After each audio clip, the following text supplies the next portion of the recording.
আমাদের কর্মীদের এবং মানুষকে সাথে থাকতে, যাতে কাউন্টিংয়ে সবাই সমানভাবে আজ থেকে পাহারা দেয়। দরকার হলে আমিও আমার এলাকায় পাহারা দিতে নামবো।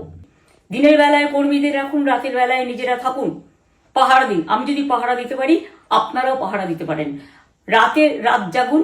এই সময় ওরা ইভিএম মেশিন যখন কাউন্টিং হল থেকে, যখন মানে যেখানে স্টোর করা হয়েছে সেখান থেকে যখন কাউন্টিং হলে নিয়ে যাবে, তখন কিন্তু মেশিন বদলে দেওয়ার সম্ভাবনা ওরা প্ল্যান করেছে। সুতরাং নজর রাখতে হবে যাতে কোনো রকম নেগলিজেন্স না হয়। লাস্ট অব্দি আমি যতক্ষণ প্রেস কনফারেন্স করে না বলবো, ততক্ষণ কেউ কাউন্টিং টেবিল ছাড়বেন না। এবং মনে রাখবেন যে টেবিলে যেটা কাউন্ট হয় তারপরে ওরা কম্পিউটারে আপলোড করার সময় সেটাকে চেঞ্জ করে দেয়। মানে আমাদেরটা দিয়ে দেয় বিজেপিকে, বিজেপিটা দিয়ে দেয় আমাদের। সেদিকেও নজর দিন, সতর্ক থাকুন।